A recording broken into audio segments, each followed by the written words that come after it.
Hello everybody. Today I'm going to be making a unofficial update to Shadow Evil's tutorial. It's 4 years out of date and there's a couple of extra things that you have to do if you want to make it work. I'll be breaking this up into steps, so if you have any issues you could repeat said steps or comment on the YouTube video and I'll try to help you out. I feel like the first two steps are probably going to be the steps that everybody fails on just because of how inconsistent it could be.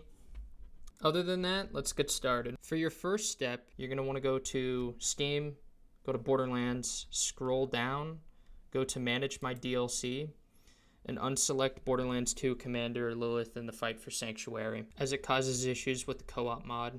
So that's step one. Step two, you're going to want a downgrade patch or a rollback patch, whatever you want to call it. You want to downgrade. I'm going to also have everything in the description, all the links and stuff. But basically, if you want to make the game work with Linux users, you get version 1.84. If you want it to work with Mac users, you want version 1.85. I chose version 1.84, which works with Linux. Choose a version and download it. Now that you have it downloaded, you're going to want to go back to Steam. Right-click Borderlands, go to Properties, Local Files, Browse Local Files, and you're going to notice you're in your Borderlands 2 directory. And you're going to want to copy and paste all of this in here. I've already done this before, so I'm not going to replace the files, but I've installed this on my dad's and my brother's computer. And it took my brother's computer 10 tries and a fresh, clean install of Borderlands 2 to work, and it took my dad's 1 try. As for me, when I tried to launch it after I throw the downgrade patch in there, it's not going to launch for 3 tries. I don't know why. After the 3rd to 4th attempt, it should launch. If it doesn't launch, you're going to have to uninstall Borderlands 2, reinstall it, and then try again. Make sure you don't have the Lilith DLC, please. Oh dear God.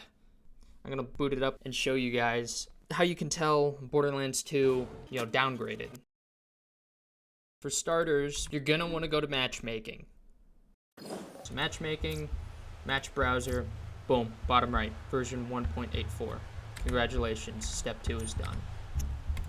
Step 3, you're going to quit out of Borderlands 2, and you're going to go to the co-op patcher. Now, the version I recommend is version 0.15.1. That's what I got it to work with. You could try the other patchers, but I haven't tried them. So, yeah, good luck with that. I would recommend, again, version 0.15.1. I already have that installed and downloaded. So, you're just going to want to hit patcher. You're going to hit yes. You're going to hit Borderlands 2, I wouldn't recommend enabling the community patch. I'll show you how to mod later. And then you're going to want to hit patch Borderlands. When you hit patch Borderlands, you need to go to your Borderlands 2 directory, through Steam, or hopefully it'll just auto pop it up. If it doesn't, you know what to do. Go to right-click Borderlands, Properties, Local Files, Browse Local Files, copy the directory, boom. Now slap it in this sucker. Right here. Congratulations. Then go to Binaries, Win32, and click on Borderlands2.exe. I'm not going to be doing it because I already have it installed. And what it's going to do, it's basically going to create a copy. In your Borderlands 2 directory, it's going to create a folder called Server. One more crucial thing you got to download. You got to go back to the GitHub. And now you're at the GitHub. Click in Co-op Patch. And you're going to want to download the cooppatch.txt. The reason why you want to do this is because that's what you execute, just copying and pasting it. So, copy. Wait, why am I doing this? Right here. Alright, now you go to Server, Binaries, create one called Co-op Patch, and then just slap everything from the GitHub cooppatch.txt in here. There we go.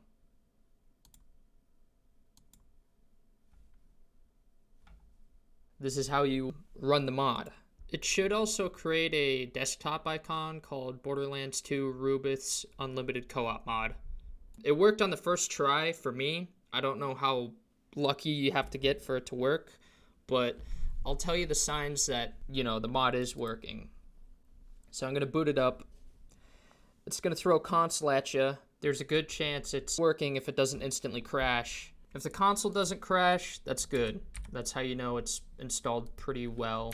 Another test is I'm going to quickly open up another instance of Borderlands 2. The reason why I have Borderlands 2 shortcuts is to simulate 2 players. I'm going to hit tilde when this loads. Alrighty.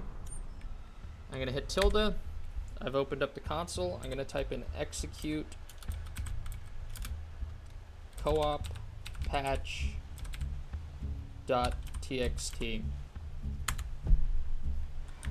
If you see this is a really good sign. It's not guaranteed that it will work, but again, it's a good sign. As for this is a different mod menu I got running after the fact. I got everything working. So I'll show you how to do that in a while. So you're going to want to go to network options, go to LAN, hit continue. So notice just normal Borderlands. Now I'm going to go over here. All right, network options, LAN, and you know it's working if a player joins and you don't see at the top left the HUD. The teammate HUD will be hidden.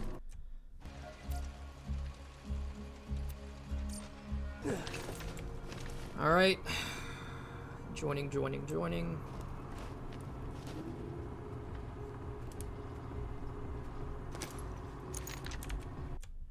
Hit play, enter.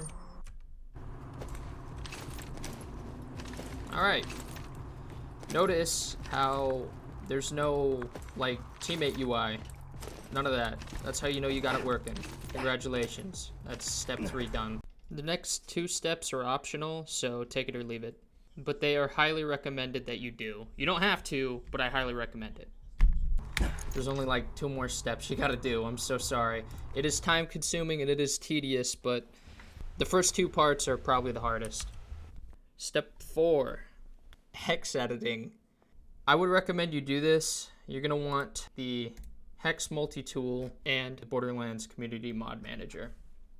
The reason why I have both is because for whatever reason, I've never ever got the Borderlands Community Mod Manager to correctly hex edit. I don't know why. It just never works for me.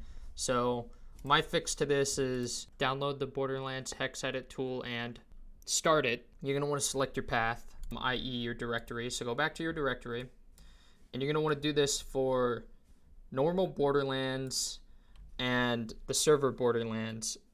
Once again, you don't need to do both, but I recommend it. Let's say you want a new mod, and you want to test to see if it works in co-op. Well, you can if you hex edit both, and you could launch Borderlands 2, Robeth's Unlimited Co-op mod, as well as the normal Borderlands 2 to check to see if the mod is co-op compatible. As for the people you're playing with, they don't need to hex edit, only the host does.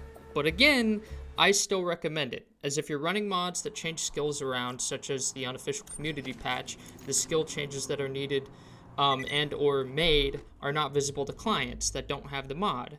And in order to apply the mod, they need a hex edit. Some mods only the host need, such as difficulty modes and spawn multiplier, and lastly, enemy randomizer. Those will be in the description. Once again, clients don't need it, and your friends don't need it, but I highly recommend it because it's like a quality of life, being able to see what you spec'd into and what it does.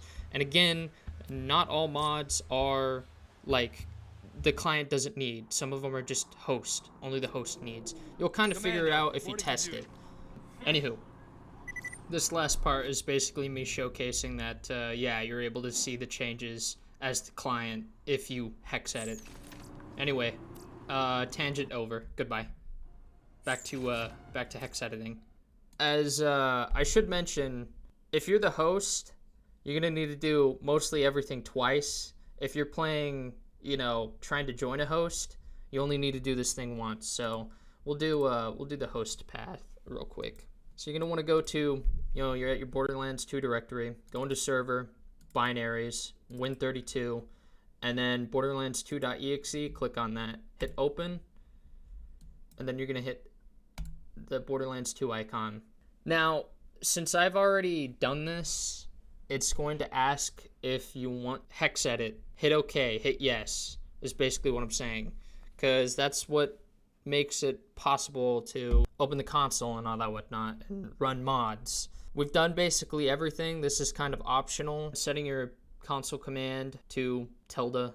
Step 4.5. This step works for the host as well as the players joining, as instead of going to the server, you instead just go to, by going to Borderlands, Binaries, Win32, and Borderlands2.exe. You're going to hit open. Just like step 4, you're going to want to hit the top left Borderlands 2 icon button, and then you'll be prompted with, do you want to hex edit? Hit yes. Boom, you're done. And then again, enable tilde. Perfect, you're done with the hex multi-tool. Now, on to Borderlands Community Mod Manager. When you boot up Borderlands Community Mod Manager for the first time, it'll be like, hey, hit this question mark. What does that do? Oh, hey, type in tins. Just follow the steps. Also, make sure you have Java. .txt mods go in your binaries folder. That's it.